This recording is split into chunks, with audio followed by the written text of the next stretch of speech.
Subscribe करने के बाद इस बेल आइकन को दबाइए और हॉरी 1 की एक भी वीडियो मिस ना करिए। सुसाइड फॉरेस्ट, जिसे जापान में लोग आओकिगिहारा फॉरेस्ट के नाम से जानते हैं, जो कि माउंट फूजी के ठीक नीचे बना है और जिसे जापान के सबसे ज़्यादा डरावने जगहों में से एक भी माना जाता है, क्योंकि इस जंगल में बहुत सारे लोग आते हैं।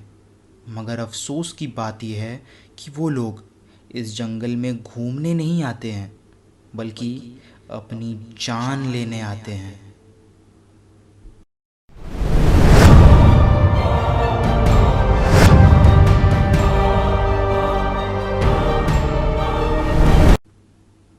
आओकिगिहारा फॉरेस्ट इस धरती के सबसे डरावनी जगहों में से एक माना जाता है, क्योंकि यहाँ पर न जाने कितने ही लोग दूर दूर से आते हैं इस जंगल में खुदकुशी करने।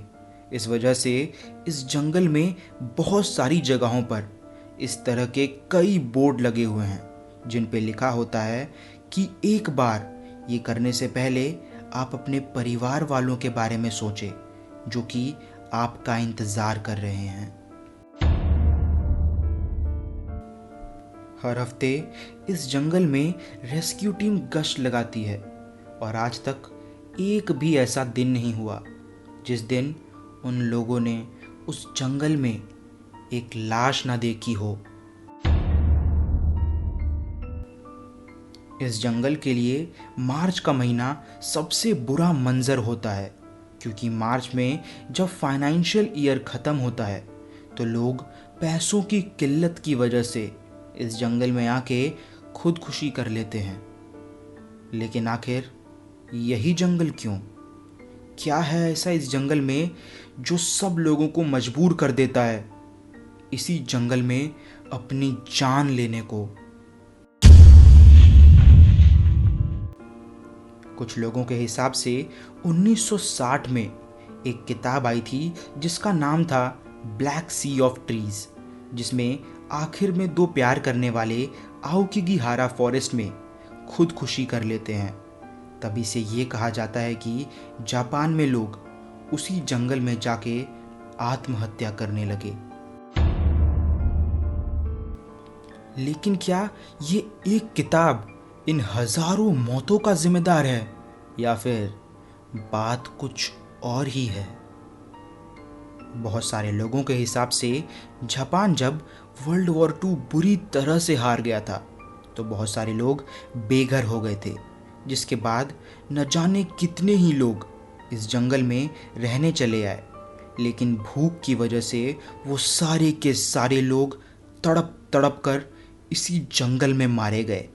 तभी से ये माना जाता है कि कोई इंसान अगर इस जंगल में घूमने भी जाता है तो उस जंगल की सारी बुरी आत्माएं उस इंसान को खुदकुशी करने पर मजबूर कर देती है। कारण चाहे कुछ भी हो, आज के समय में न जाने कितने ही जाने ये जंगल ले चुका है और गिनती आज भी जारी है।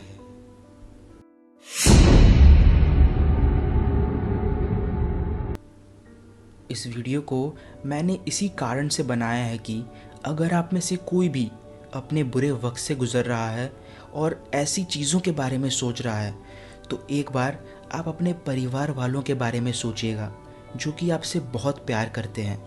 हर इंसान की ज़िंदगी में कभी ना कभी एक बुरा वक्त आता है, लेकिन ट्रस्ट मी, धीरे धीरे सब कुछ ठीक हो जाता है। और अगर आप ईमानदारी से अपने हार को भुलाकर मेहनत करते रहे तो एक बहुत सुनहरा भविष्य आपका इंतज़ार कर रहा है।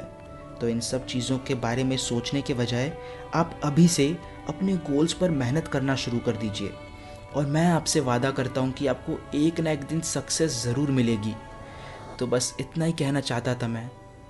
तो फिर मिलते हैं अगले हफ्ते एक और डरावनी कहानी के साथ।